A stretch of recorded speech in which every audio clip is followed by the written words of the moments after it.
2026年8月3日，常年期第18週，星期一。主題：我們偏愛聽的聲音。今日我哋睇見兩位先知之間發生衝突，耶肋米亞同埋哈納尼亞。耶肋米亞企喺嗰度，頸上面戴住木軛，呢一個就係痛苦嘅標記。佢講俾猶大王同埋百姓知，巴比倫係唔會好快消失，佢哋必須接受巴比倫嘅軛，咁樣先能夠生存。哈納尼亞講嘅就完全唔同，佢喺眾人面前截斷咗耶肋米亞嘅木軛，並且宣告2年之內巴比倫嘅勢力將會被打破，聖殿嘅器皿亦都將會歸還，被擄嘅人亦都將會回家，和平近了，希望近了，自由近了。兩個人都講自己係奉上主嘅命而發言，但係兩個人唔可能係對立。今日我哋知道耶肋米亞係啱嘅，但係當時哈納尼亞嘅訊息更加容易被人接受。佢聽起嚟有希望，佢聽起嚟愛國，佢聽起嚟強而有力。佢俾咗百姓佢哋想要嘅東西，一個唔需要悔改嘅未來，一個唔需要皈依嘅自由，一個冇真理嘅和平。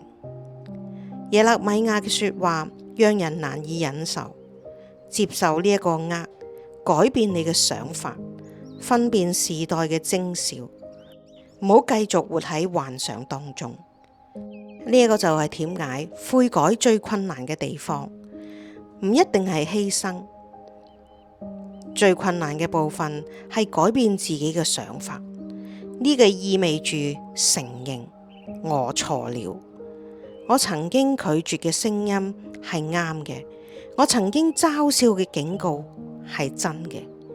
漆得克雅王、領導們、司祭們同埋百姓，佢哋仍然未準備好承認呢一點。哈納尼亞嘅說話喺佢哋嘅耳中就好似音樂一樣悅耳。耶肋米亞係無法同呢一種聲音去競爭，於是佢離開咗。呢個故事唔單止係古代嘅故事，今日我哋亦都活喺好多聲音之中。有啲聲音話俾我哋知，一切都會冇事，科技會拯救我哋，人工智能會解決我哋嘅問題，經濟會自己調整，地球會自己恢復，戰爭會受到控制，冇乜嘢嚴重嘅事係需要改變。但係亦都有另外一種聲音比較難聽。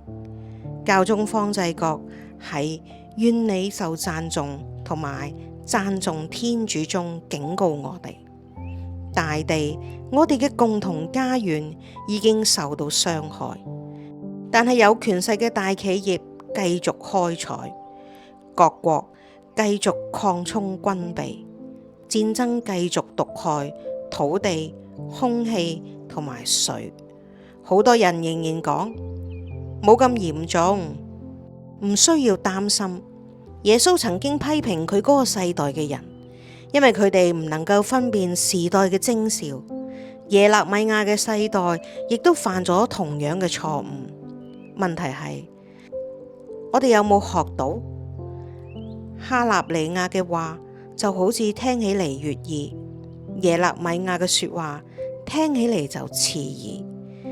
但係只有一個聲音講出咗能夠拯救人嘅說話。